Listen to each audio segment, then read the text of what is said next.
नमस्कार, मैं हूं प्रदीप कुमार और आप देख रहे हैं हमारी खास पेशकश महासंग्राम 2024। लोकसभा चुनाव का बिगुल बजा हुआ है। उम्मीदवार चुनावी मैदान में हैं, वार पलटवार चल रही हैं और लगातार सीटों पर अलग अलग समीकरण बनकर उभर रही हैं। पूर्वी दिल्ली सीट पर क्या है समीकरण और क्या है चुनावी वादे इरादे, इन्हीं तमाम मुद्दों को जानने के लिए आज हमारे साथ जुड़ रहे हैं पूर्वी दिल्ली से लोकसभा उम्मीदवार जो बीजेपी से उम्मीदवार बनाए गए हैं, हर्ष मल्होत्रा। मल्होत्रा जी, स्वागत है आपका। हर्ष मल्होत्रा से बातचीत करते हैं और जानते हैं इस सीट पर क्या है उनके वादे और क्या इरादे।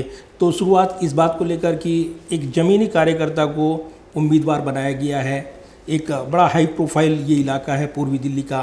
कैसे लेते हैं इस चुनौती को आप एक लोकसभा उम्मीदवार के तौर पर? मैं इसी क्षेत्र में जब कॉरपोरेटर था तो चेयरमैन एजुकेशन 3 साल रहा, फिर मैं मेयर रहा यहाँ से। तो यहाँ के, क्योंकि मेरा व्यवसाय भी इसी क्षेत्र में पिछले 30 सालों से है, मेरा निवास भी इसी क्षेत्र में सिर्फ इतना है कि 5 मिनट का वॉकिंग डिस्टेंस, तो वर्किंग एरिया सारा यही है। पॉलिटिकल वर्किंग भी यहीं पर रही और यहाँ पर जनता के साथ पुराना परिचय और संवाद है। इस कारण से कुछ ऐसा लगता नहीं है कि कोई चैलेंज वाली बात है। यहाँ की समस्याओं के बारे में जानकारी है। पॉलिटिकल कार्यकर्ता होने के नाते यहाँ की जो भी प्रॉब्लम्स रही हैं उसमें कहीं ना कहीं हम जनता को मदद करते रहे हैं। तो पार्टी का शीर्ष नेतृत्व का निर्णय, मैं उनको आपके माध्यम से धन्यवाद भी करता हूँ और अपने जो इस क्षेत्र के कार्यकर्ता हैं वो बहुत उत्साही हैं इस मेरे कैंडिडेचर को लेके। मैं उनका भी बहुत बहुत आभार प्रकट करता हूँ। समर्पित कार्यकर्ता और ज़मीनी कार्यकर्ता को जब टिकट मिलता है चुनौती बढ़ जाती है और आपके सामने तो आप तो एक माने जाते हैं कि जिस तरीके से आपने शुरुआत की थी और जो संघर्ष का रास्ता आपका रहा है अब तक, आपने जिताने के लिए संघर्ष किया है अपनी पार्टी के उम्मीदवारों के लिए, अब चुनौती है आपके सामने खुद जीतने की। तब मेरे जिम्मे काम था चुनावों के प्रबंधन का और भारतीय जनता पार्टी के प्रत्याशी जीतें, ये मेरे जिम्मे काम था। तो मैंने कोशिश की कि मैं अच्छे से कर सकूं। अब पार्टी ने मेरे जिम्मे काम लगाया है कि मैं पार्टी का प्रतिनिधि, पार्टी का प्रत्याशी के रूप में यहाँ पर पूर्वी दिल्ली संसदीय क्षेत्र में हूँ और अच्छा भी लग रहा है और ये एक अलग एक्सपीरियंस है। हालांकि पहले चुनाव लड़ा हूँ, जीता भी हूँ, पर ये बड़ा चुनाव है। यहाँ पर 21 साढ़े 21 लाख के करीब वोटर हैं। उनको बात करना, उनको टच करना, उनसे निवेदन करना कि भारतीय जनता पार्टी के पक्ष में वोट करें। नरेंद्र मोदी जी को तीसरी बार प्रधानमंत्री बनाना है, इस बात की सोच को लेकर के वोट करें। तो अच्छा लग रहा है, जनता को मिलना तो अच्छा लगता ही। और इस सीट का मिजाज रहा है कि यहाँ जो बीजेपी के लिए अगर बात करें तो अलग उम्मीदवार पर वो दांव लगाते हैं, जिता देते हैं। 2014 की बात करें तो महेश गिरी को जिता दिया, फिर लाए गए यहाँ पर गौतम गंभीर क्रिकेटर, वो जीते 2019 में। अब आप पर दांव लगाया है पार्टी ने। तो ये जो सीट रही है, ये जो मिजाज रहा है इसका, क्या इसका मिजाज बरकरार रखने के लिए दांव लगाया गया है या इसमें कोई परिवर्तन देखते हैं आप? मुझे ऐसा नहीं लगता कि भारतीय जनता पार्टी 17 करोड़ कार्यकर्ताओं की पार्टी है, विश्व का सबसे बड़ा राजनीतिक दल है। तो हमारी पार्टी की विशेषता ही ये है क्योंकि हम लोग एक विचार से कमिटेड लोग हैं कि हमारा छोटे से छोटा कार्यकर्ता भी इतना सक्षम कार्यकर्ता है कि वो बड़े से बड़ी जिम्मेदारी सरकार की हो या संगठन की हो वो वहन करता है और अच्छे से निभाता है। तो पार्टी ने मेरे जैसे कार्यकर्ता, साधारण कार्यकर्ता के जिम्मे ये लगाया है कि मुझे सांसद के प्रत्याशी के रूप में उतारा है। ये हमारी पार्टी का स्वभाव है। हमारा छोटे से छोटा कार्यकर्ता सक्षम है, इसलिए उस समय पार्टी निर्णय करती है कि किसको क्या जिम्मेदारी देनी है। चेहरे बदल दिए गए हैं और नए चेहरे हैं। मनोज तिवारी को छोड़कर अगर देखें आप, गौतम गंभीर ने पहले ही संन्यास लेने का ऐलान कर दिया था, राजनीतिक तौर पर सक्रिय नहीं रहेंगे। उसके बाद टिकटों का अनाउंसमेंट हुआ था, वो भाप गए थे शायद कि टिकट नहीं मिलने वाला, एंटी इनकम्बेंसी है सीट पर। और शायद ये सबसे बड़ी चुनौती होगी, एंटी इनकम्बेंसी को कैसे प्रो इनकम्बेंसी में बदला जाए। पहली बात तो कोई एंटी इनकम्बेंसी नहीं है। एंटी इनकम्बेंसी तब होती है जब काम ना किया हो। इस क्षेत्र में जितना काम हुआ है मैं उसके बारे में बताता हूँ, लेकिन उससे पहले गौतम जी ने स्वयं से निर्णय लिया कि क्योंकि वो क्रिकेट में बहुत व्यस्त रहते हैं, उनको लग रहा था कि वो सक्रिय राजनीति में विशेष तौर से चुनाव लड़ने की उनको समय नहीं था, या जो भी उनको ठीक लगा, तो इसलिए उन्होंने अपना निर्णय उसी समय शीर्ष नेतृत्व को स्पष्ट किया कि मैं अभी सक्रिय राजनीति में नहीं रहना चाहता हूँ। इस कारण से ये टिकट बदली है। दूसरी बात, एंटी इनकम्बेंसी तब होती है जब कोई काम ना किया हो। मैं आपको यहाँ के काम गिना सकता हूँ। एक, मोदी जी ने शिलान्यास किया NH-24 का, सराय काले खां से लेकर मेरठ एक्सप्रेसवे का, और उन्होंने ही इसका उद्घाटन किया था। लेकिन इसका लाभ पूर्वी दिल्ली की जनता को कितना होता है, सराय काले खां से लेकर के अगर हम गाजीपुर बॉर्डर, जो हमारा यूपी का बॉर्डर है, वहाँ पर आते थे पुराने टाइम में, इस NH-24 के बनने से पहले से 40 मिनट 45 मिनट जाम, पॉल्यूशन सब होता था। पर NH-24 के ये स्ट्रेच बनने के बाद से 7 मिनट में हम क्रॉस करते हैं। और उसी में यमुना जी पे एक नया पुल भी बना। ये पूरा फ्लाईओवर, पूरा एक्सप्रेसवे उसी तरह का है। इसके अलावा अक्षरधाम से लेकर के देहरादून एक्सप्रेसवे का काम ऑलमोस्ट समाप्ति पे है। दिल्ली वाला स्ट्रेच तो और 4-5 महीने का काम बाकी है। यहीं से मेरठ रैपिड जो रेल है, वो भी यहीं से निज़ामुद्दीन से मेरठ तक जाने वाली है। और एक बात, 2014 में आदरणीय अरुण जेटली जी ने जो अपना पहला बजट पेश किया था NDA सरकार का, उसमें इन्होंने कड़कड़डुमा के लिए करीब 250-300 करोड़ रुपए का एलोकेशन किया था, यहाँ पर IP यूनिवर्सिटी के लिए। उसका प्रारंभ भी अभी कोई साल भर पहले कड़कड़डुमा में IP यूनिवर्सिटी बनकर तैयार है। यहाँ पे इंटरनेशनल स्टूडेंट्स आते हैं पढ़ाई करने के लिए, और उसके कारण से आसपास के क्षेत्र की डेवलपमेंट भी बढ़िया होती है, सुंदर होती है। और इसके साथ ही केंद्र सरकार ने यहाँ पर एक लॉ कॉलेज के लिए भी जगह एलोकेट करके बजट एलोकेट कर दिया है, जो तुरंत इस चुनाव के बाद, सरकार की फॉर्मेशन के बाद काम प्रारंभ होगा। इसके अलावा ये तो मैंने बड़े बड़े काम आपको गिनाए। इसके अलावा सांसद ने और यहाँ के हमारे 3 विधायक हैं, इन लोगों ने बहुत काम किया है। अधिकांश जो हमारे 3 विधानसभा क्षेत्र हैं जो हमारे पास हैं, वहाँ पर अधिकांश LPG की पाइपलाइन डल गई है, लोगों को सिलेंडर लेने की आवश्यकता नहीं होती है। मैं ऐसे काम गिना सकता हूँ आपको, और भी काम गिना सकता हूँ। तो और कड़कड़डुमा एक स्मार्ट सिटी के रूप में डेजिग्नेट हो चुकी हुई है, और इस पर ये यूनिवर्सिटी का आना और उसके साथ साथ वहाँ पे मेट्रो का डेवलपमेंट, ये स्मार्ट सिटी के रूप में कड़कड़डुमा एरिया डेवलप हो रहा है, शुरू हो गया हुआ है। तो इसलिए कोई एंटी इनकम्बेंसी नहीं है। अभी मैं जनता के बीच में आशीर्वाद लेने के लिए जा रहा हूँ, किसी को कोई शिकायत नहीं है। इस क्षेत्र में क्या चुनौती आप देखते हैं, और उनको दूर करने के लिए क्या आप वादे करेंगे अगले कार्यकाल के लिए? अगर आपको चुना जाता है तो आपका क्या विजन होगा? प्रधानमंत्री जी की एक योजना है, जहाँ झुग्गी वहाँ मकान।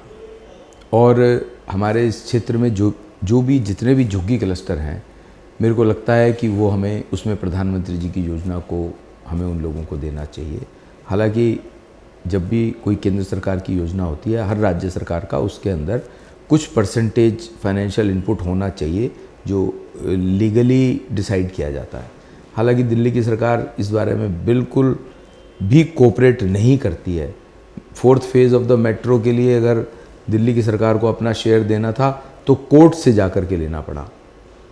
ये अपने आप देने को तैयार नहीं है। उसके बावजूद मुझे ऐसा लगता है कि जो गोविंदपुरी के फ्लैट्स जिस तरह से बने हैं वहाँ झुग्गियों की जगह पर, ऐसे ही हमारे क्षेत्र में हमारे क्षेत्र में जो दिलशाद कॉलोनी है, उस पर जो हमारे झुग्गी क्लस्टर हैं, जिसमें दिलशाद विहार है, दीपक कॉलोनी है, उसके एक और क्लस्टर उसमें है, वहाँ पर 4000 फ्लैट बना करके हम इसका काम तुरंत सरकार की फॉर्मेशन के बाद शुरू करेंगे, और बाकी जगहों पर भी इस पॉलिसी को इम्प्लीमेंट करने का प्रयास करेंगे। दूसरा एक बड़ा काम में मुझे लगता है, which is very close to my heart. मैं दिल्ली वासी हूँ, दिल्ली में पैदा हुआ हूँ। हमारे दिल्ली में से यमुना जी जाती हैं, यमुना जी बहती हैं। दुर्भाग्य की बात क्या है कि केंद्र सरकार से 3000 करोड़ रुपए केजरीवाल सरकार को मिलने के बावजूद भी उन्होंने इसके ऊपर कोई काम नहीं किया। एज़ यूजुअल झूठे वादे, 2015 में इनका वायदा आया, 2019 में आया, 2020 में आया कि मैं यमुना जी को साफ़ करा दूंगा, आपको डुबकी लगवाऊंगा। आज तक यमुना जी साफ़ नहीं हुई, आप सबके सामने है। ये इसमें समय लगता है, पहली बार कहा तो दूसरी बार जब आए तो इसमें समय लगता है, तीसरी बार में कुछ और इसका इन्होंने आंसर दिया, झूठा सच्चा। मेरे को ऐसा लगता है कि इन्होंने 3000 करोड़ रुपए केंद्र से आने के बाद भी, और उसका कोई हिसाब भी नहीं है इनके पास, इन्होंने कहाँ खर्च किया, नहीं किया, क्या किया। किसी भी तरह से केंद्र सरकार से बात करके यमुना जी की सफाई को इंश्योर करूँगा, और यहाँ पर एक साबरमती फ्रंट की तरह एक यमुना जी का फ्रंट बनना चाहिए, जहाँ पर लोग जाके बैठ सके, थोड़ा शाम के समय में यमुना जी के किनारे बैठने का सुख प्राप्त कर सके, और हम सब लोग अपनी त्योहारों पर यमुना जी में स्नान करके अपनी पूजा अर्चना कर सके। ये भी मेरे मन में है। ये मुकाबला त्रिकोणीय मुकाबला होता था, अगर देखें दिल्ली में आम आदमी पार्टी, कांग्रेस और बीजेपी, लेकिन अब मुकाबला दो कोणीय यानी सीधा मुकाबला होगा, या तो बीजेपी आम आदमी पार्टी के उम्मीदवार या फिर बीजेपी कांग्रेस के उम्मीदवार। जो आपकी सीट पर फार्मूला है उसमें आम आदमी पार्टी के कुलदीप कुमार मैदान में हैं। कैसे चुनौती देखते हैं आप इसको? मेरे को ये कोई चुनौती नहीं लगती है, क्योंकि झूठे लोगों का झूठा गठबंधन है। ये लोग सिर्फ पेपर पर जुड़े हैं, मन से नहीं जुड़े हैं। अगर मन से जुड़े हुए होते तो ये आज पंजाब में भी इनका कोलिशन होता। ये इसीलिए क्योंकि सीनियर लोग भी मन से नहीं जुड़े हैं, तो नीचे का तो इनका आपस का कार्यकर्ता क्या ही जुड़ा होगा। और मुझे ऐसा लगता है कि इन्होंने जो अभी कांग्रेस ने भी अपना उत्तर पूर्वी का जो कैंडिडेट कन्हैया कुमार के नाम से इन्होंने तय किया है, और उसके कारण से भी इनके अंदर आपस में विद इन द कांग्रेस भी प्रॉब्लम है। इसके साथ साथ आप कांग्रेस का माइंडसेट देखिए, आम आदमी पार्टी का माइंडसेट देखिए। कन्हैया वो व्यक्ति है जो खुलेआम बोलता है भारत तेरे टुकड़े होंगे इंशाअल्लाह इंशाअल्लाह। अफजल गुरु जो कि मास्टरमाइंड था, संसद पर हमला करने वाले आतंकवादियों का मास्टरमाइंड वही था। कन्हैया कुमार उनकी फांसी पर शर्मिंदा होता है। इस तरह की बातें करने वाले लोगों को कांग्रेस ने अपना कैंडिडेट बनाया है। एक तरह से वो कांग्रेस का माउथ पीस है। आज मैं बात कर रहा हूँ तो मैं बीजेपी को रिप्रेजेंट कर रहा हूँ, वो कांग्रेस को रिप्रेजेंट करता है। तो कन्हैया जैसे राष्ट्र को तोड़ने वाले, देश को तोड़ने वाले व्यक्ति को अपना कैंडिडेट बनाना और आम आदमी पार्टी का उनको समर्थन करना, आज जनता इस बात को अच्छे से समझती है। वो सिर्फ पार्टी के नाम पर वोट देने की बात नहीं करती, वो व्यक्ति और व्यक्तित्व को देख करके वोट देती है। अगर उन्हें केंद्र में प्रधानमंत्री नरेंद्र मोदी जी चाहिए तो उनको ये पता है कि हमें अपने क्षेत्र के लिए भी मोदी जी का जो नुमाइंदा है, बीजेपी का जो नुमाइंदा है, उसे जिताना चाहिए। और अगर देखें इस सीट पर जिस तरीके से हम देख रहे हैं, जैसे चुनावी कैंपेन चल रहा है, इस बीच जो मुख्यमंत्री हैं केजरीवाल, वो इस वक्त जेल में हैं और आरोप ये लग रहे हैं कि जो उन पर आरोप लगे हैं वो झूठे हैं, केंद्रीय एजेंसियों का दुरुपयोग हुआ है। अब बीजेपी के पक्ष में जाएगा ये माहौल या फिर उनके खिलाफ जाएगा? आपको लगता है, क्योंकि वो ये कह रहे हैं कि वोट की चोट से इसका जवाब देना है, तो ये कैसे एड्रेस करेंगे आप? कैसे जागरूक करेंगे जनता को कि ये मामला कानूनी तौर पर है और इसमें हमारा कोई लेना देना नहीं है, जबकि वो आरोप लगाते हैं कि केंद्रीय एजेंसियों का दुरुपयोग होता है और इसलिए ये सब उनको राजनीतिक साजिश का शिकार बनाया गया है? देश में कानून का राज है। संजय सिंह को जमानत मिल जाती है तो दुरुपयोग नहीं हो रहा। इनके चंडीगढ़ के मेयर का निर्णय इनके पक्ष में आता है तब तो इनकी स्टेटमेंट नहीं आती कि ये दुरुपयोग हो रहा है। देश के अंदर कानून का राज है।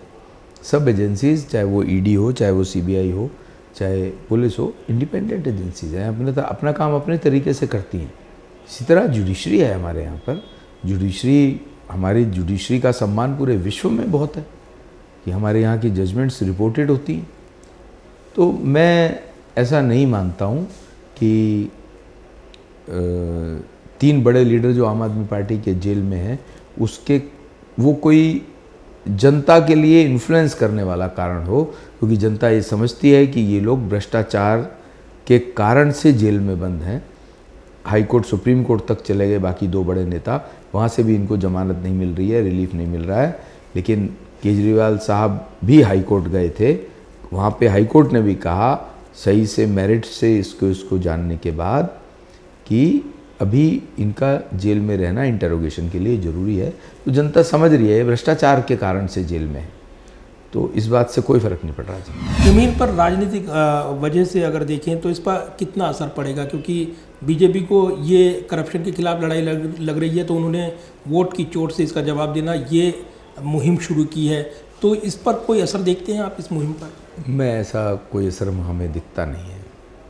पब्लिक को सब पता है कि केजरीवाल और उनके बाकी दोनों जो सरकार के मंत्री हैं वो करप्शन भ्रष्टाचार के कारण से जेल में है। और ये एक बड़ा चुनावी मुद्दा भी करप्शन का रहा है, और जिस तरीके से मुहिम रही है उसको लेकर अगर जोड़ कर देखें। लेकिन अगर सियासी मुद्दों की बात करें, इस सीट की बात करें, ख़ास तौर से बीजेपी के लिए बड़े चुनावी मुद्दे हैं, वो क्या बड़े चुनावी मुद्दे हैं इस सीट पर? लोकल मुद्दों की बात करें जिनको लेकर हम कह सकते हैं कि उनको एड्रेस करते हुए आप इस चुनावी माहौल में राष्ट्रीय मुद्दों के साथ लेकर जाएंगे और वो मुद्दे ज़ोर शोर से उठाएंगे। मैंने बताया कि यमुना जी की सफाई की बात है, हम करना चाहते हैं, हम जल्दी से जल्दी इसको प्रारंभ करेंगे। और जहाँ झुग्गीवा मकान का काम तुरंत प्रारंभ होगा। और इसके अलावा भी एक यहाँ पर केंद्र सरकार द्वारा एक बड़ा हॉस्पिटल बनवाना चाहिए, जिन्होंने वायदा किया नहीं बनवाया, हम कोशिश करेंगे कि केंद्र सरकार का हॉस्पिटल। और जैसा मैंने बताया कि हमने एक आईपी यूनिवर्सिटी में इंटरनेशनल सब्जेक्ट्स के लिए भी और देश के सब्जेक्ट्स के लिए भी यहाँ पर एक बड़ी यूनिवर्सिटी खुली है और काम हो रहा है। उसी तर्ज पर एक और बड़ा कॉलेज हमारे को लगता है कि यहाँ की जनता के लिए आवश्यकता है, वो भी खुलवाएंगे। यमुना पार की बहुत बड़ी समस्याएं हैं, पेयजल समस्या हो या फिर पार्किंग की समस्या हो या फिर अतिक्रमण की समस्या हो, अवैध कॉलोनियों की समस्या हो, उनको रेगुलराइज करने को लेकर जो मांग होती है उसकी बात हो, इसको लेकर क्या विजन है आपका? पीने के पानी का जो डोमेन है वो केजरीवाल सरकार का है। ये तो फ्री बिजली फ्री पानी की बात करते आए हैं, और आज भी पीने का पानी गंदा आ रहा है। दिल्ली जैसे कैपिटल में, हमारे भारत की राजधानी में पीने का पानी गंदा आ रहा है। और मैं नहीं समझता कि जनता को ये समझ में नहीं आता है कि पीने के पानी का काम किसके जिम्मे है, किसको देना चाहिए। तो झूठे लोग हैं, तो ये भी कह सकते हैं कि केंद्र सरकार एमसीडी का जिक्र कर देते हैं। एमसीडी इस वक्त बीजेपी के पास है और इसलिए वो जो सीवर की समस्या है उससे जोड़ देते हैं, तो उसको कैसे कहेंगे? नहीं, मुझे लगता है जनता को ये अच्छे से पता है कि एमसीडी का डोमेन क्या है। और अब तो 1 साल से 1.25 साल से एमसीडी भी इनके पास है। पीने का पानी का काम दिल्ली जल बोर्ड का है, दिल्ली सरकार का है, दिल्ली की राज्य सरकार का है। उन्हें ही करना पड़ेगा, उन्हें ही कराना पड़ेगा, तभी तो वो फ्री में दे रहे हैं पानी। नहीं तो मेरे पास कोई चीज़ ही नहीं है, मैं आपका पेन उठा के थोड़ी किसी को फ्री में दे सकता हूँ। मेरे पास जो मेरी चीज़ होगी मैं वही फ्री में दूंगा ना। तो ये उन्हीं का डोमेन है, सीवर भी उन्हीं का डोमेन है। और अनफॉर्चुनेटली सीवर इतनी पुरानी पाइपलाइन हो चुकी हैं पीने के पानी की, सीवर और पीने के पानी की जो पाइपलाइन है वो आपस में मर्ज कर जाती है और लोगों को सीवर का पानी, गंदा पानी पीने के लिए मिल रहा है। और जिस तरीके से कूड़े के पहाड़ की बात करें, लैंडफिल की बात करें गाजीपुर की, उसको लेकर क्या करने वाले हैं आप? मैंने बताया कि कूड़े के पहाड़ का डोमेन जो है वो दिल्ली सरकार और निगम का मिलकर के है, दिल्ली की राज्य सरकार और निगम का मिलकर के है। इनको करना चाहिए था, इन्होंने नहीं किया। 1 साल का टाइम लिया था, करेंगे। नगर निगम में केजरीवाल जी ने स्वयं कहा था, आज 2 साल हो गए हैं, उसके ऊपर कोई चर्चा नहीं है, कोई बात। 1 साल हो गया है, उस पर कोई चर्चा नहीं है। और अभी कुछ दिन पहले ही आम आदमी पार्टी सरकार ने कहा कि हमें इसे ख़त्म करने में भी 2 साल और लगेंगे। ये झूठे लोग हैं, फिर झूठा वायदा कर रहे हैं। 2 साल में इनके एफर्ट्स ही नहीं है कुछ करने के लिए। ऑन द अदर हैंड मैंने बताया कि गौतम गंभीर जी ने इस काम में मदद करनी प्रारंभ की थी। उन्होंने एमपी लेड फंड से लगभग 20 टर्म ऑयल मशीन यहाँ पर लगाई थी, और जिसके कारण से 17 मीटर कूड़े का पहाड़ डाउन भी हुआ है।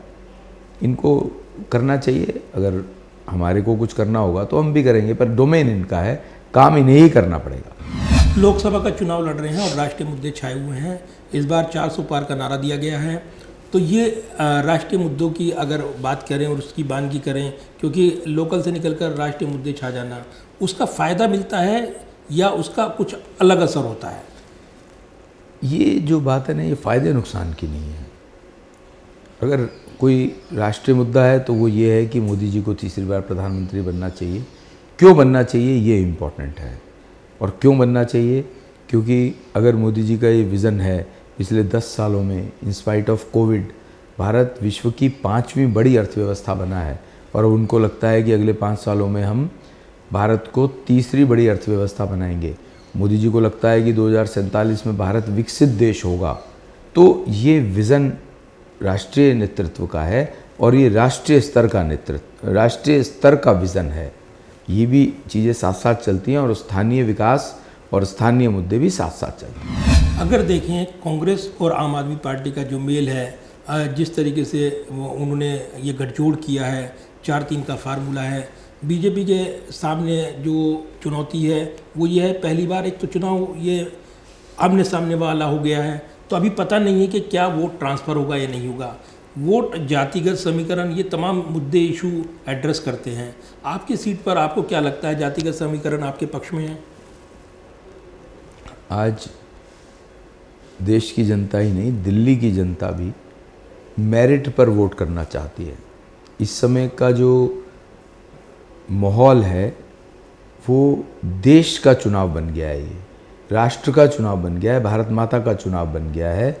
और इस कारण से चाहे कोई भी जाति धर्म के हमारे सम्मानित लोग हैं, भाई बहन हैं, उनका बड़ा स्पष्ट समझ में आता है कि जो डेवलपमेंट मोदी जी ने की है, और मोदी जी उस डेवलपमेंट को अपना एक आधार डेवलपमेंट मानते हैं, या उसको ये मानते हैं कि ये मकान की नींव है, अभी बड़ा काम बाकी हैं।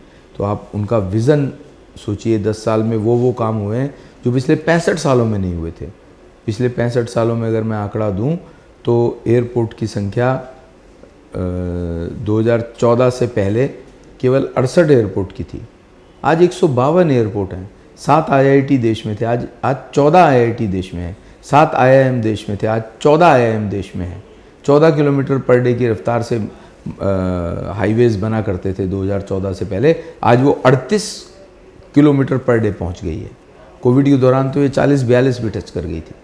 तो ये नरेंद्र मोदी जी का जो काम करने का तरीका है, उनका विज़न है कि अंत्योदय तक के व्यक्ति का उदय करना, अंत तक के व्यक्ति का उदय करना, अंत्योदय हमारे सिद्धांतों में से है, हमारी विचारधारा में से है।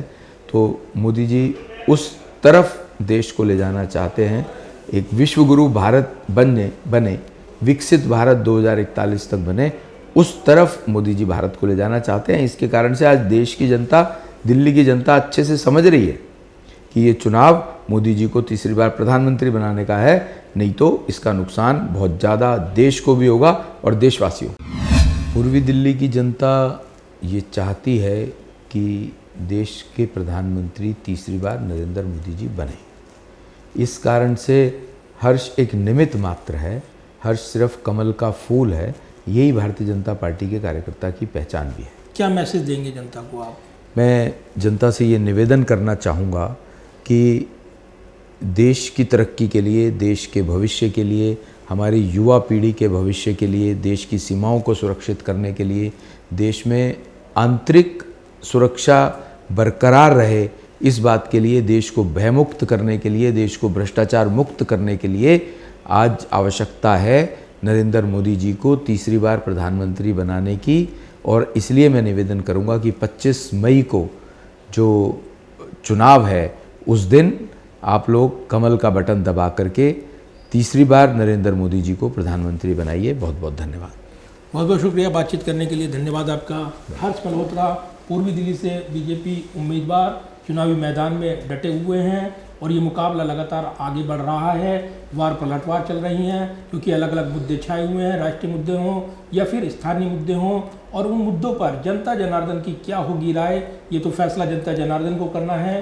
तो इस खास एपिसोड में आज बस इतना ही। अगली बार फिर मिलेंगे किसी खास शख्सियत के साथ। आप बने रहिए टोटल न्यूज़ के साथ। मुझे दीजिए मेरी पूरी टीम के साथ इजाज़त। नमस्कार।